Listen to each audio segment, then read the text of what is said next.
बिस्मिल्लाहिर्रहमानिर्रहीम। एक बुढ़िया का कुरान से इश्क। हज़रत इमाम अब्दुल्ला बिन मुबारक रहमतुल्लाह, जो जलील क़दर मुहद्दिस और रफ़ी शान फ़िक़िया और अकाबिर सूफ़िया में से हैं, वो एक मरतबा हज को गए। हज के बाद किसी जगह जा रहे थे। रास्ते में एक जगह पर महसूस हुआ कि कोई चीज़ कपड़े में लिपटी हुई है। करीब जाकर देखा तो महसूस हुआ कि कोई इंसान है। उन्होंने सलाम किया तो उस कपड़े के अंदर से एक बूढ़ी औरत ने जवाब दिया। इमाम इब्न मुबारक ने उससे मुख्तलिफ सवालात किए तो आपकी हैरत की इंतहा न रही जब उसने हर सवाल के जवाब में कुरानी आयात पढ़ी जिनसे उनके सवालात का जवाब निकलता था। वाक़या बहुत तफसीली और लंबा है। यह चंद सवालात और उनके जवाबात जो उन दोनों के माबेन हुए वो नकल करता हूँ।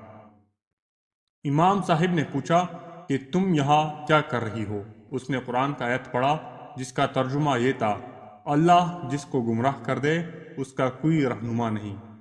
इमाम साहिब ने समझ लिया कि ये रास्ता भटक गई है, इसलिए पूछा, कहाँ जाना चाहती हो?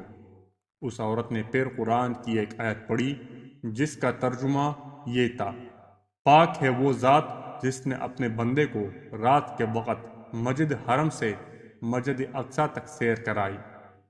आप समझ गए कि ये मक्का से बैतुल मुक़द्दस जा रही है और रास्ता भटक गई है।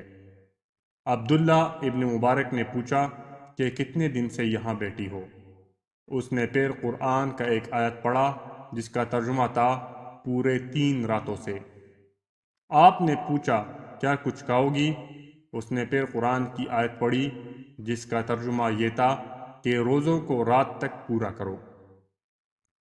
हज़रत इब्न मुबारक फरमाते हैं कि मैं रास्ते में तरन्नुम से शेर पढ़ने लगा तो उस बुढ़िया ने फिर कुरान का आयत पढ़ा जिसका तर्जुमा ये था, कुरान में से जो हो सके वो पढ़ो। इस तरह जितने सवालात हज़रत अब्दुल्ला इब्न मुबारक ने किए, वो औरत हर सवाल का जवाब कुरान की आयत ही से देती। जब वो उसके बेटों के पास उस बुढ़िया को पहुंचा चुके तो उनसे पूछा कि तुम्हारी माँ क्या कुरान के सिवा कुछ नहीं बोलती?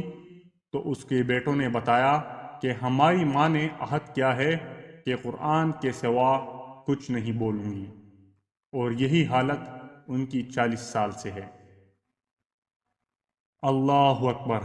क्या इश्क व मोहब्बत है कुरान से।